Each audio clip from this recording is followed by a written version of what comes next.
Shalom pemirsa yang diberkati Tuhan, bertemu kembali dalam seri pelajaran Sekolah Sabat. Sebelum kita memulai pelajaran Sekolah Sabat kita, mari kita berdoa. Tuhan Allah Bapa kami yang bertata dalam kerajaan sorga, terima kasih atas segala berkat-Mu. Sekarang kami akan mempelajari firman-Mu, kiranya dengan tuntunan Roh Kudus-Mu kami dapat mengerti dan dapat menerapkannya. Inilah doa kami dalam Tuhan Yesus Kristus, kami berdoa dan ucap syukur kepada-Mu. Amin. Pelajaran Sekolah Sabat Minggu 6 Oktober 2024 berjudul Memberi Makan 5.000 Orang.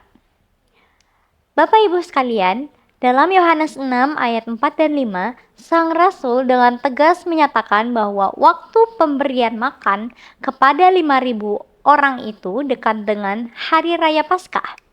Paskah adalah peringatan pembebasan bangsa Israel dari Mesir.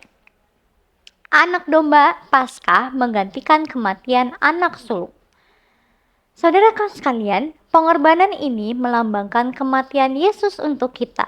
Di kayu salib, hukuman yang layak kita terima karena dosa-dosa kita ditimpakan kepada Yesus. Kristus, Paskah kita, telah disembelih untuk kita. Terdapat dalam 1 Korintus 5 ayat 7. Ia menanggung pelanggaran dan wajah Bapaknya yang disembunyikan sampai hatinya remuk dan kehidupannya hancur. Semua pengorbanan ini dilakukan agar orang-orang berdosa boleh ditebus. Bisa dibaca dalam Ellen G. White, Alpha dan Omega, jilid 8 halaman 567. Saudaraku sekalian, bacalah Yohanes 6 ayat 1 sampai 14. Ayat 1 di sini mengatakan, sesudah itu Yesus berangkat ke seberang Danau Galilea, yaitu Danau Tiberias. Orang banyak berbondong-bondong mengikuti Dia karena mereka melihat mukjizat-mukjizat penyembuhan yang diadakannya terhadap orang-orang sakit. Dan Yesus naik ke atas gunung dan duduk di situ dengan murid-muridnya. Dan Paskah, hari raya orang Yahudi, sudah dekat. Ketika Yesus memandang sekelilingnya dan melihat bahwa orang banyak berbondong-bondong datang kepadanya, berkatalah ia kepada Filipus, "Di manakah kita akan membeli roti supaya mereka ini dapat makan?" Hal itu dikatakannya untuk mencobai Dia, sebab ia sendiri tahu apa yang hendak dilakukannya. Jawab Filipus kepadanya, "Roti seharga 200 dinar tidak akan cukup untuk mereka ini, sekalipun masing-masing mendapat sepotong kecil saja." Seorang dari murid-muridnya, yaitu Andreas, saudara Simon Petrus, berkata kepadanya, "Di sini ada seorang anak yang mempunyai 5 roti jelai dan 2 ikan. Tetapi, apakah artinya itu untuk orang sebanyak ini?" Kata Yesus, "Suruhlah orang-orang itu duduk." Adapun di tempat itu banyak rumput. Maka duduklah orang-orang itu, kira-kira 5.000 laki-laki banyaknya.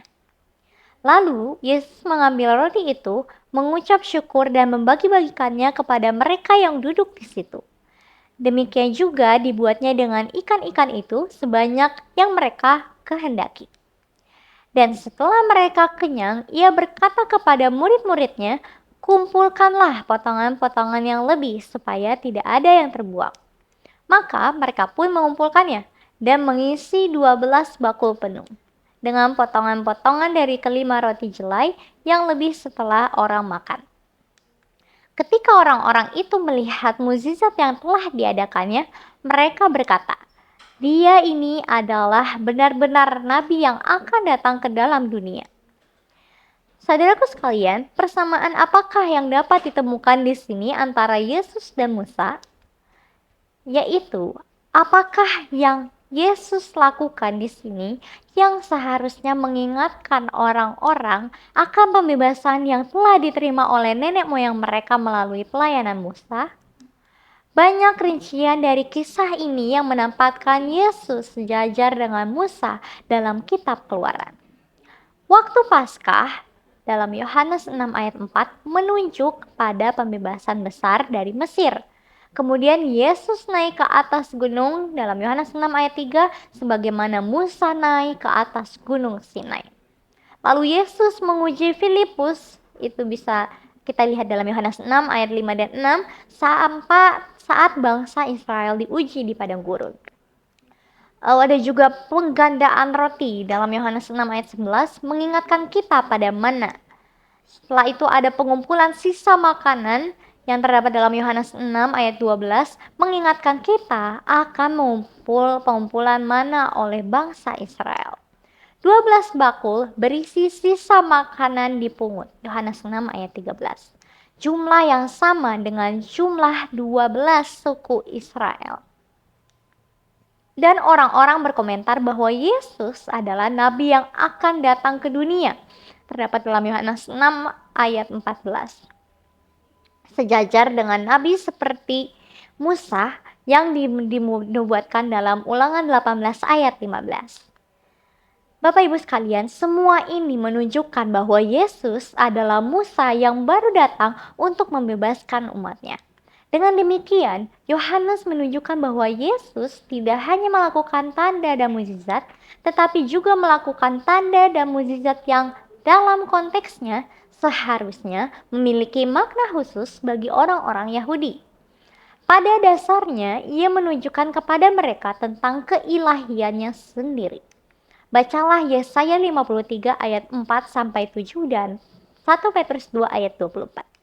Di sini dikatakan dalam Yesaya 53 ayat 4-7, tetapi sesungguhnya penyakit kitalah yang ditanggungnya dan kesengsaraan kita yang dipukulnya. Padahal kita mengira dia kena tulah, dipukul dan ditindas Allah. Tetapi dia tertikam oleh karena pemberontakan kita. Dia diremukkan oleh karena kejahatan kita. Ganjaran yang mendatangkan keselamatan bagi kita ditimpakan kepadanya, dan oleh bilur-bilurnya kita menjadi sembuh. Kita sekalian sesat seperti domba, masing-masing kita mengambil jalannya sendiri, tetapi Tuhan telah menimpakan kepadanya kejahatan kita sekalian. Dia dianiaya, tetapi dia membiarkan diri ditindas dan tidak membuka mulutnya, seperti anak domba yang dibawa ke pembantaian. Seperti induk domba yang keluh di depan orang-orang yang menggunting bulunya, ia tidak membuka mulutnya. 1 Petrus 2 ayat 24 mengatakan, ia sendiri telah memikul dosa kita di dalam tubuhnya di kayu salib, supaya kita yang telah mati terhadap dosa hidup untuk kebenaran. Oleh bilur-bilurnya kamu telah sembuh. Kebenaran agung apakah yang diajarkan oleh ayat-ayat ini tentang Yesus sebagai anak domba Allah? Bagaimanakah keilahiannya terkait dengan kebenaran ini? Dan mengapa kebenaran ini merupakan kebenaran yang paling penting yang dapat kita ketahui? Tuhan memberkati. Mari kita kembali bersatu dalam doa. Tuhan Allah Bapa kami yang bertahta dalam kerajaan sorga, terima kasih atas segala berkat-Mu yang berlimpah dalam kehidupan kami. Di sini kami telah mempelajari firman-Mu, kiranya apa yang kami pelajari, kiranya dengan bantuan Roh Kudus-Mu kami dapat melakukannya, kami dapat mengerti, sehingga kami dapat menjadi terang dimanapun kami berada.